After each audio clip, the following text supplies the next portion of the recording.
Charles Blow recently wrote a piece in the New York Times, and he was talking about how his son was confronted by police officers in Yale. Now, his son is actually a third-year student at Yale, and one day he went to the library, he was going to check up on a book that he had ordered, and then he was also checking out some technology for a project that he was working on. As he was walking back to the dorm from his library, he noticed that there was a cop jogging toward him. But he didn't do anything wrong, so he didn't think much of it and continued walking. At that point, the cop told him to stop and, much to his surprise, held a gun to him and basically told him to get on the floor. Now, in this case, Charles Blow recounts the situation in his piece, and I'm going to tell you exactly what his son told him. Okay, the officer raised his gun at me, according to his son, and told me to get on the ground. At this point, I stopped looking directly at the officer and looked down towards the pavement. I dropped to my knees first with my hands raised, then laid down on my stomach. Now, in this case, he doesn't understand what's going on because he hasn't done anything wrong. The first thing that happens is a cop points a gun at him and tells him to get on the floor. He complies. But no one's telling him why he's being detained. No one's telling him, what they're looking for, or why he's suspicious. They just go ahead and automatically assume that he's done something wrong. Okay, now let me jump in and say, of course, Charles Blow is a well-known columnist for the New York Times, and he is also African-American. His son is African-American. So he says, look, he's had the talk with his son. Now, for most Americans, the talk might refer to the birds and the bees, et cetera. But for African Americans with sons, sometimes daughters as well, but especially with sons, you have to have the talk with them to explain to them what happens if you're confronted by a cop. You comply as much as humanly possible, because if you don't, one wrong move could lead to a disaster, which we'll get to in just a second. So at that point, the officer asks him, "Where do you go to school?" And he said, "I'm a student at Yale." The cop allows him to leave at that point, but then somehow changes his mind and says, "Stop, can you walk over to the side?" And then he talks into his radio and he calls another police officer. A female police officer shows up, and then they continue questioning him. So after all of this drama, his son asks, "Why am I being detained? What is going on here?" And they tell him, "Well, there's a burglary suspect in the area and you match his description." Now, there's no verification that he matched the description. The burglary suspect was arrested later. Thankfully, Charles Blow's son was released. He didn't have any other issues after that. But Charles Blow was really, really upset at what happened here because he felt that the cops mishandled the situation. And the way that they mishandled it is by pointing a gun at his innocent son before asking any other questions. So he said the same exact thing in his piece that I thought when I first read the summary of the situation, which is, look, it could be that somebody matching his description was in the area doing a burglary, and apparently there was somebody. We don't know how well their description is matched, but that's okay. Right. Everybody gets that. Cops got to do their jobs, right? And so if you stop him and you ask for ID and you get confirmation that he's a Yale student, et cetera, nobody's going to be upset at that. The issue is when you pull the gun. Yes. So when you confront the situation with a gun at the very beginning, things can escalate quickly. Now, thankfully, in this case, his son complied as best as he could, and so it did not escalate to a point where someone would get shot and killed. But I think Charles Blow puts it really well when he says the following. "What if my son had panicked under the stress, having never had a gun pointed at him before, and made what the officer considered a suspicious movement? Had I come close to losing him, triggers cannot be unpulled, bullets cannot be called back." And I think that's a really great point because none of us know how we would react to a gun pointed to us, right? And if you make one wrong move in a fit of panic, it could end really badly. And so I don't know if this is a lack of training. I don't know if this is a result of stereotyping by police officials, but there needs to be a better understanding that this is not the appropriate way to handle a situation. Okay, my guess is that they pull guns on African Americans in that area all the time. Yale is not in the best part of town, right? It's just this time the African American happened to be a Yale student. And his dad happens to be a columnist for the New York Times, and that's why this is an issue. So, the cops are probably wondering, like, what's the big deal? We do this all the time. For once, no one got shot. Right.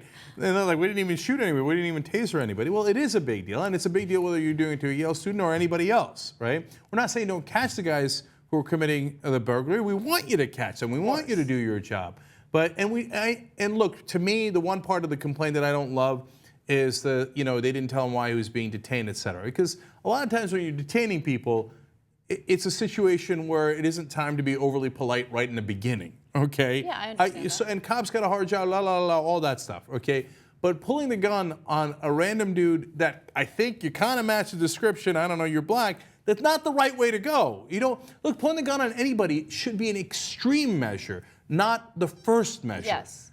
So oftentimes when we talk about, white people in the country and how they get the benefit of the doubt, I think that this case really illustrates how that occurs, right? And Charles Blow is aware of that. He says this: I am reminded of what we have always known, but what some would choose to deny, that there is no way to work your way out, earn your way out of this sort of crisis. In these moments, what you've done matters less than how you look. And I think that that's such a really great point, because here's his son, a third-year student at Yale, who has achieved so much already at a young age, right? Who's not causing any trouble, but it doesn't matter, okay? He gets approached at gunpoint right off the bat because he happens to maybe look like a burglary suspect. So this goes to defy the point that you always hear from conservatives, which is, well, look, if you just did the right things and you worked hard, you wouldn't have any problems. If you just complied with officers, you wouldn't have any problems. If you just did X, Y, or Z, you wouldn't have any problems. And here's Charles Blow saying, look, he's an accomplished New York Times columnist. His son is an accomplished student at Yale. You still couldn't earn your way out of the fact that you get a loaded gun pointed at you as the first step. Right? And he complied with the officers. You still couldn't earn your way out of the fact that you had the gun drawn on you anyway. And he said he was glad that he'd had the talk with his son, but he said, yet I was brewing with sadness and anger that he had to use that advice. Yeah. And so, God, that's got to burn, right? That you got to say, hey, in a situation like that, no matter how wrong the guy is, you got to bow your head. Mm-hmm. And then you're glad that you gave him that speech, but God, it hurts to know that you had to do that. It hurts to know that that speech was actually very useful. Yeah, and for all the people who think that they are not in that same category, the Herman Cains, the Ben Carsons, all the people that show up on Fox News all the time that say, oh, no, it's fine if you do the right things, and then white people will love you, and the cops will love you, and the people in power will love you.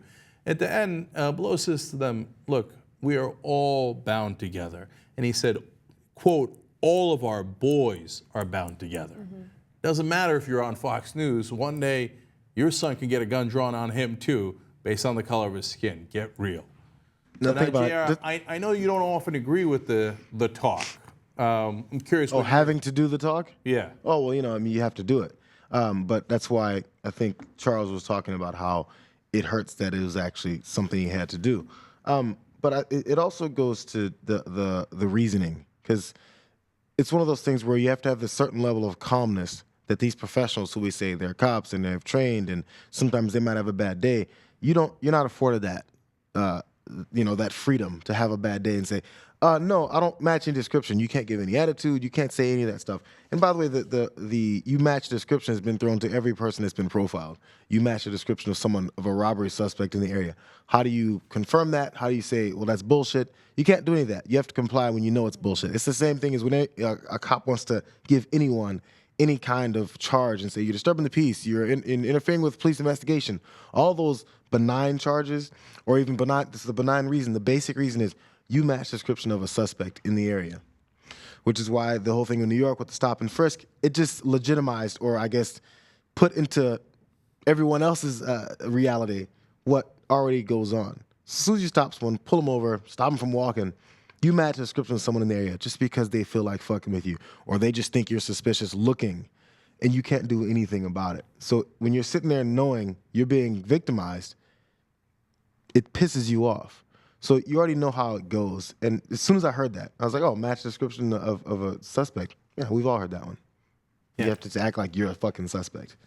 And there's one other thing that has to be mentioned here. The minute he said he was a Yale student, the cop's instinct was to immediately let him go. He didn't even check his ID in the beginning. That's true. Okay? Yeah. So now that's because he knows Yale students have power. Okay? Now, imagine you're not a Yale student. Is he going to be similarly inclined, right? No. So this story ends completely differently if you're not a Yale student and your dad's not a New York Times columnist, okay?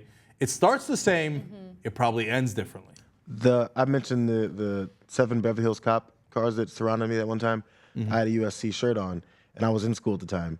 I drove a 1973 beat up Chevy Nova, and once literally it was not even angry, but just the condescending tone of when I asked him what's wrong, and he looked the car over and pointed with his billy club, you have a cracked windshield, and said, and I said, well, I started small talking about USC, and he goes, oh, you go to USC? I said, yeah. And I said, yeah, track and blah. And he goes, oh, you run track? Like it was a, oh shit, really? Like it didn't make any sense. It's kind of similar. I mean, look, your situation is different because there are other factors playing a role, but it reminds me of, that really uncomfortable confrontation I had with a cop who was harassing me and doing so in a very subtle sexual way. And then as soon as I told him I work in media, he backed off and did not write me any citations or anything when he was telling me he was going to write me 4. It's Man, imagine amazing. you don't have power, right? Imagine you're not going to a good school. You don't work in media. You don't have anything to back you up, right? That story ends differently. Trust me. Yeah.